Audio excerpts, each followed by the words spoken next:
Welcome to a special episode of the Global Intelligence Weekly Wrap-Up for the week ending November 18, 2024. This week, we're delivering a higher level of insight into global security and intelligence, with a special focus on President-elect Donald Trump's return to the White House and how it could shape international relations and national security. We start by examining a high-profile case from the United States Justice Department involving an alleged assassination plot against Trump, revealing the intensity of America-Iran tensions. Next, we look at how extremist groups, both domestic and international, are responding to Trump's election, seeing it as a shift in U.S. influence that could present new opportunities and threats. We'll also discuss concerns among former American intelligence officials about the potential for political influence within the intelligence community, and how this could impact the objectivity of intelligence operations. In Canada, we explore the scrutiny facing Canadian policies from Trump's appointees, potentially affecting cross-border security and diplomatic relations. These stories, insights, and more. With over 25 years of experience as a trained intelligence officer, Neil Bisson is here to bring you the analysis and insights used by governments to make crucial security decisions. So let's join him as we delve into these top intelligence stories and their far-reaching implications for global security.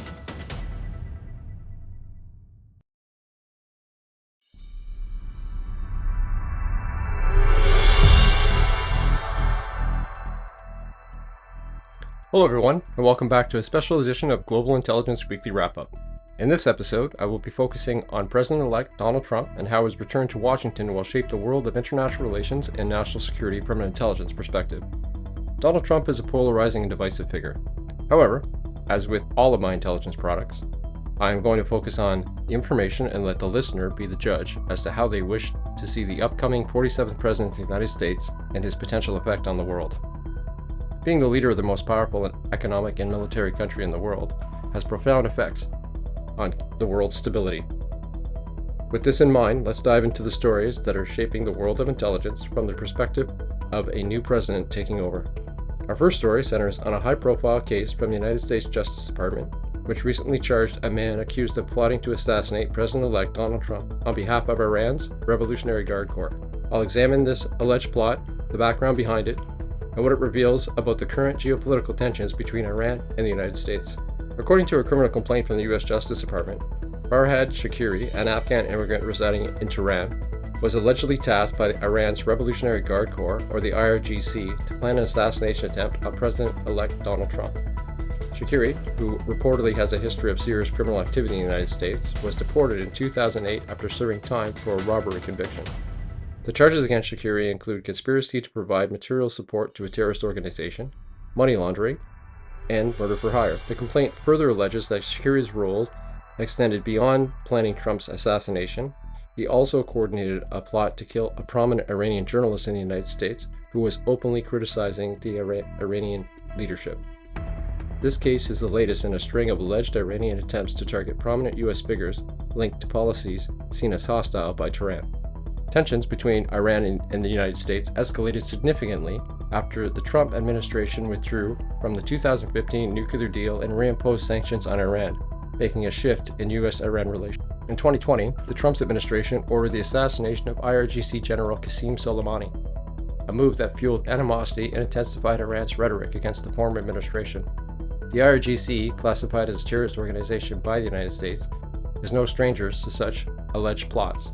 Last year, the Justice Department reported that an IRGC member offered a bounty to target former U.S. National Security Advisor John Bolton, and similar threats have reportedly been extended to former Secretary of State Mike Pompeo.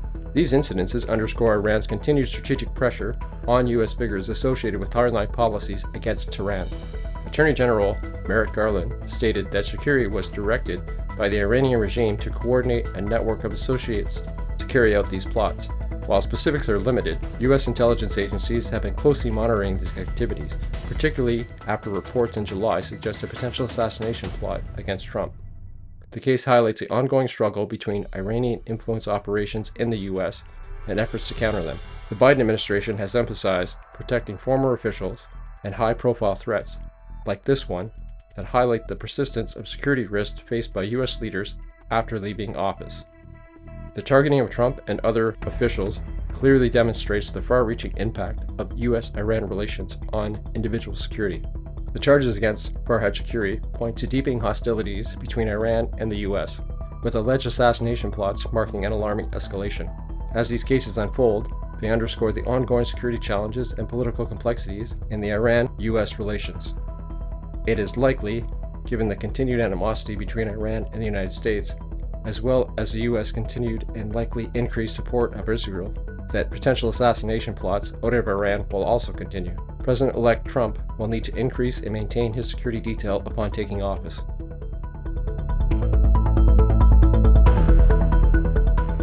In our next section, I'm examining a concerning shift among terrorist groups following the recent U.S. election. With Donald Trump as the president-elect, several extremist factions view this as an opportunity to exploit what they perceive as a weakening in U.S. global dominance. Let's look into the reaction from these groups, including the Islamic State, or IS, and domestic far-right extremists, as they prepare to take advantage of this transition in power. Donald Trump's return to presidency has stirred discussions across the spectrum of extremist groups. Many believe his administration will usher in reduced global military engagement and potentially align more closely with Russia, signaling a retreat of U.S. influence that some see as a favorable development for their own objectives. On encrypted platforms like Rocket.chat, IS supporters have been quick to weigh in on Trump's electoral victory. Users expressed a mix of emotions, with some viewing his stance on Russia and Ukraine as indirectly beneficial to their cause.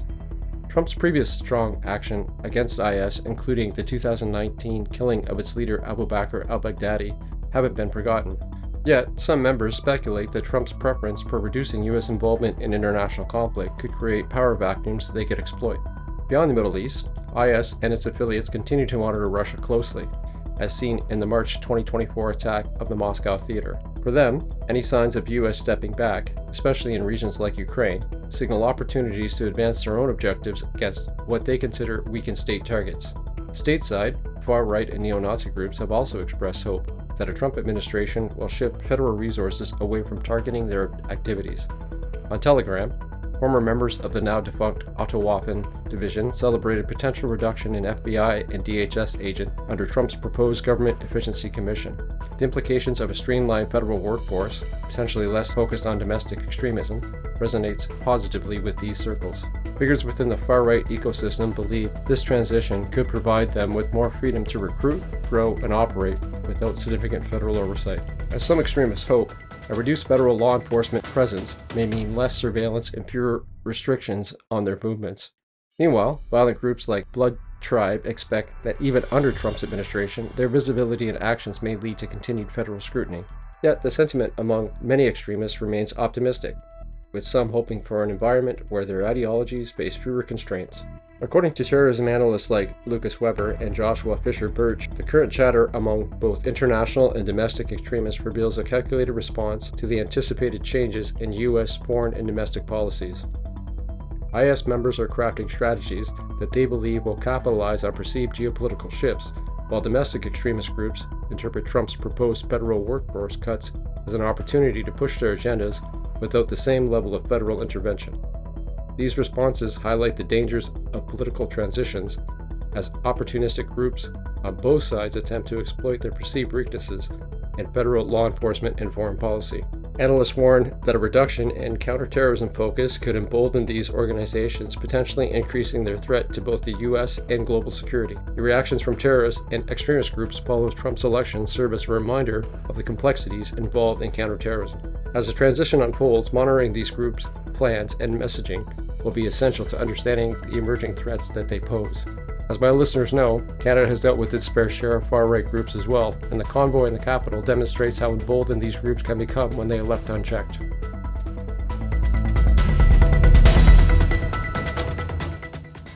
The next story deals with the predictions from former CIA Director Leon Panetta and how President-elect Donald Trump's foreign policy might impact the Middle East and Eastern Europe. Panetta foresees Trump giving Israel a blank check in its ongoing conflict with Iran, potentially escalating tensions to the brink of war. I'll explore Panetta's thoughts on Trump's stance towards Russia and Ukraine and the implications for the European stability. Following Donald Trump's recent election victory, questions have surfaced about the future of U.S. policy in the Middle East and its potential effects on global stability. Former CIA Director Leanne Panetta predicts that Trump will offer Israel an unrestricted green light in handling its regional conflicts, particularly with Iran. According to Panetta, Trump's support for Israel Prime Minister Benjamin Netanyahu may go so far as to back any aggressive move potentially leading to a full-scale conflict. Panetta expressed these views during an interview, suggesting that Trump's blank check approach could embolden Israel to intensify its actions against Iranian assets and interests. Since the attack by Hamas on Israel in October 2023, tensions have steadily escalated, with Israel carrying out operations targeting Iran's proxies and facilities in the region. Trump's apparent openness to Netanyahu's policies could encourage further confrontations, raising fears of a prolonged and intense conflict that might draw in other nations. Shifting focus to East Europe, Panetta expresses concerns about Trump's possible stance on Russia's ongoing invasion of Ukraine.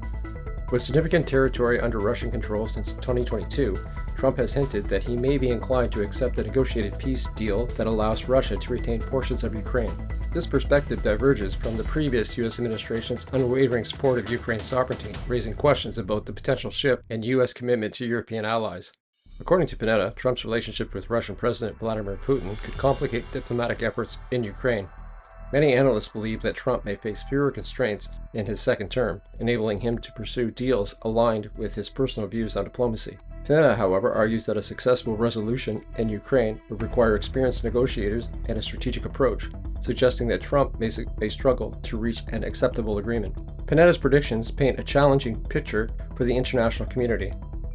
By backing Israel without reservation, the U.S. could risk escalating Middle Eastern conflicts, potentially disrupting fragile alliances in the region. Furthermore, a reduced emphasis on countering Russian aggression in Ukraine might alter the balance of power in Europe, with far-reaching consequences for global security. Panetta concluded with a critique of Trump's broad-strokes approach to foreign policy, emphasizing the importance of a nuanced negotiation in high-stake conflicts. While Trump has expressed confidence in his ability to resolve complex issues, Panetta warns that his tendency to yield to authoritarian leaders could create more instability, raising concerns about how the new administration will navigate these critical areas. As I have noted, the implications of Trump's potential foreign policy shifts could affect regions far beyond the Middle East and Eastern Europe.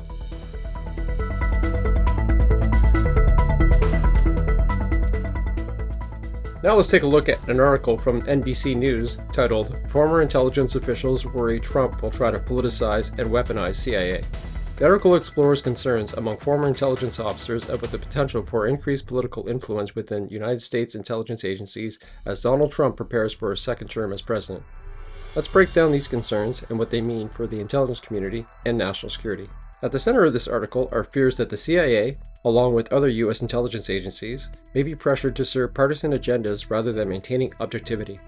According to the article, some of Trump's allies from previous terms are likely to take key positions in the new administration.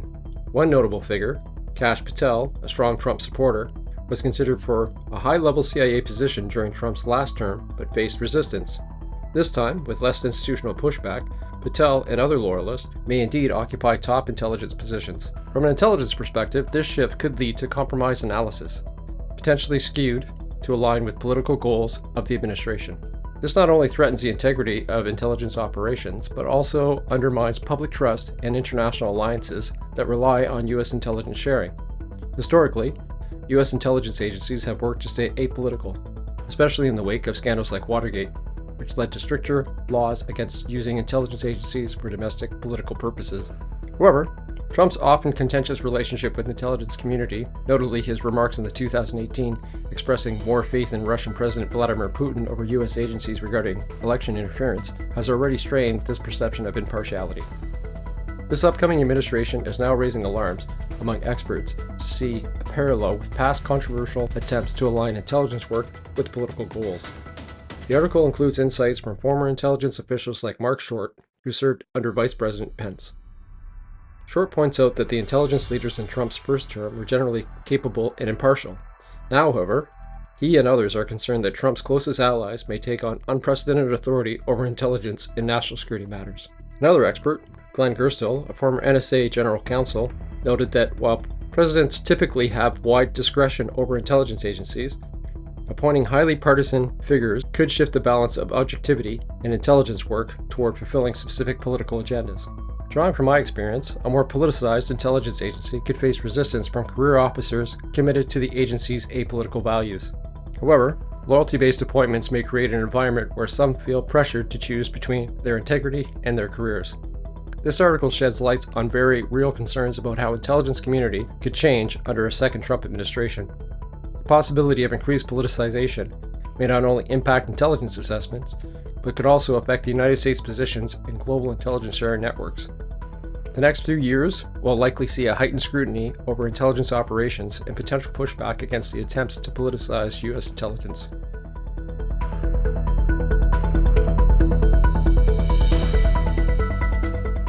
In the next story, I'm diving into reports about potential leadership changes at the FBI and CIA, with FBI Director Christopher Wray preparing for a possible forced exit as President-elect Donald Trump takes office. Trump's team is reportedly considering advisor Kash Patel for key roles, sparking debate over the direction of U.S. intelligence agencies. This development highlights the potential for major shifts within U.S. intelligence and law enforcement agencies and raises questions about the implications for national security and intelligence operations under new leadership. FBI Director Christopher Wray, appointed in 2017 by Trump, is reportedly preparing for a possible departure under the incoming administration. Wray's future has been in question since Trump's team contemplated staffing changes, with Trump's advisor, Kash Patel, under consideration to replace him. Patel is also considered to lead the CIA. Patel's history includes senior roles in National Security Council and Department of Defense. He has a reputation for advocating extensive changes within the Justice Department and intelligence agencies. In his memoir, Government Gangsters, Patel called for a house cleaning of the DOJ and FBI, including prosecuting leaders he believes have abused their authority. This potential shift underscores a larger ideological divide about the role and mission of U.S. intelligence agencies. Patel's approach suggests a hardline stance that could reshape both the FBI and CIA's priorities, particularly in counterintelligence, domestic surveillance, and media relations. From an intelligence perspective, such changes could impact the agency's impartiality and operational stability, especially as partisan tensions continue to rise in the U.S. This isn't the first time Trump has clashed with Wray or FBI leadership. Trump's campaign has frequently criticized the FBI, claiming the bureau is politically based. Notably, Wray has faced criticism from Trump and his allies, including calls for his resignation in July after an incident involving a reported assassination attempt on Trump. The FBI confirmed that a bullet struck Trump's ear, prompting Trump to make a pointed commitment about Wray on Truth Social. As Patel's potential appointment looms, it's important to note that his previous role in the Trump administration and his outspoken criticism of intelligence agencies. During Trump's first term, Patel was positioned to become Deputy CIA Director, but was blocked after the then CIA Director, Gina Haspel, threatened to resign. Patel's views reflect a desire to reconstruct U.S. intelligence, which could have an effect on how the agencies conduct operations and interact with media and the public. Patel has made his intentions clear, stating that he aims to overhaul intelligence agencies to align more closely with all American patriots. This plan reportedly includes pursuing members of the media and government whom he believes have misused their powers. This raises concern over how future intelligence operations might be influenced by political objectives rather than strictly national security concerns. His call to pursue conspirators in the media, in particular, suggests a more aggressive posture that could change the agency's traditional apolitical approach.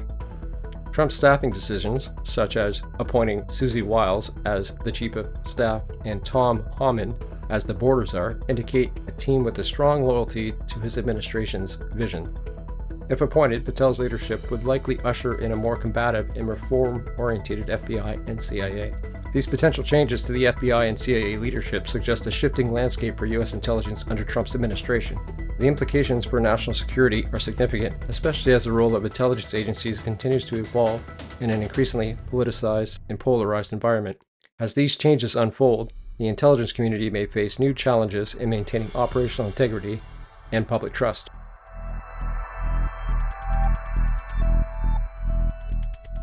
This next story focuses on potential challenges facing Canada as Donald Trump prepares his second administration. As reported in the article, Trump's appointees have criticized Trudeau, Canada's border security.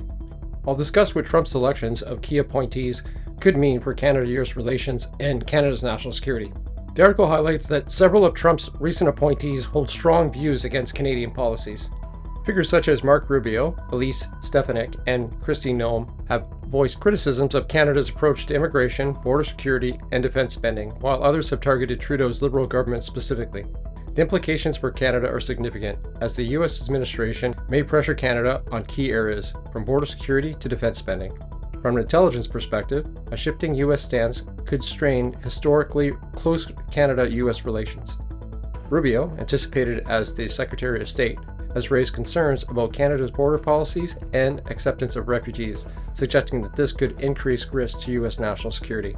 These critiques align with Republican views on immigration, particularly at border points where cross-border activities could affect both countries' security. This scrutiny of Canada from Trump's inner circle echoes earlier concerns from Trump's first term, where similar themes of border and trade policies came to the forefront. Rubio and Stefanik's comments align with the America First approach, focusing heavily on security and immigration controls at both the southern and northern U.S. borders.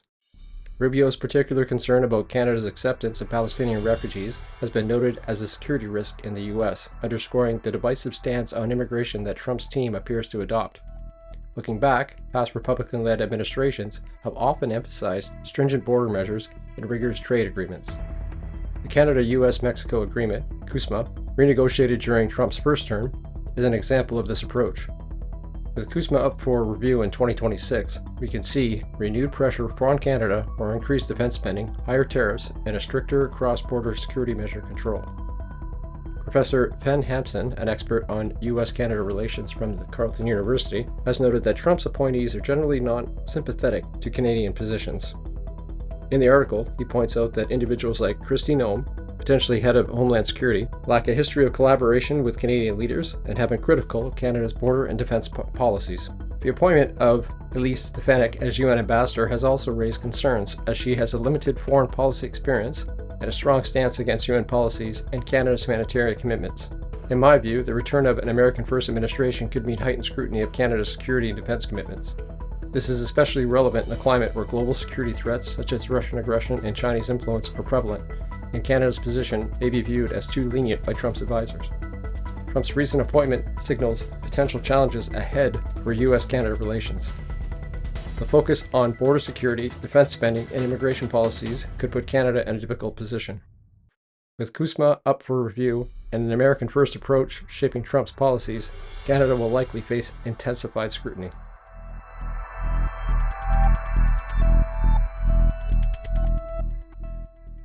At our final story, I'll focus on a key component shaping up within President-elect Donald Trump's administration as he prepares for a second term.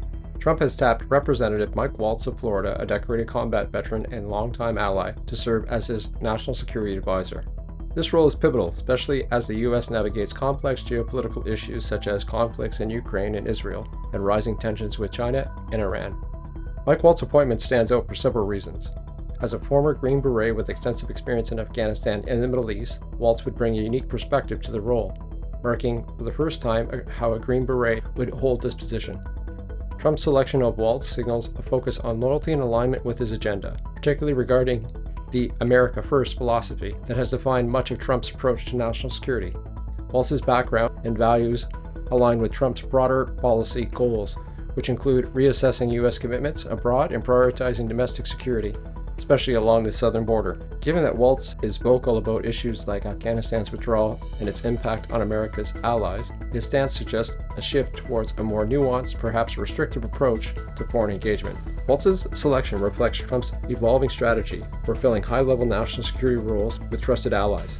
In Trump's first term, he experienced conflicts with previous national security advisors such as John Bolt and H.R. McMaster, who often disagreed with Trump's directives.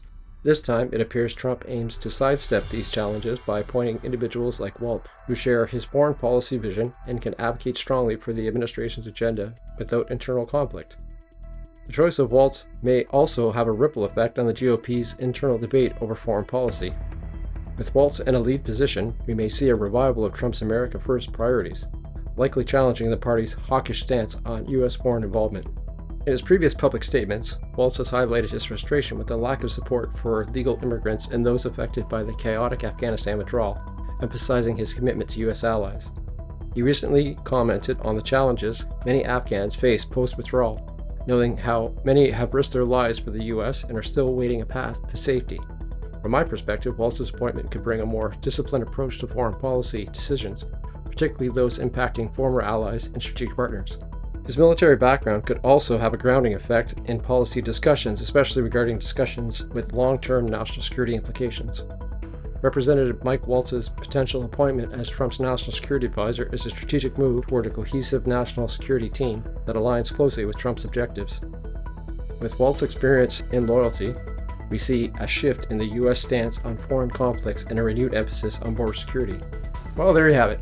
An in-depth look at how a former and the next president of the United States of America will have an effect on global security, international relations, and world stability. Thanks for tuning into this week's episode. I have a quick announcement to make. Next Friday, November 22nd, I'll be presenting at B-Sides Ottawa Cybersecurity Conference. I will be discussing how data breaches and national security intersect. If you're in Ottawa, I highly recommend that you attend this 2-day event at the Ottawa Conference Center. I'll leave a link in the show notes, and hopefully I'll see you there. Until then, stay curious, stay informed, and stay safe.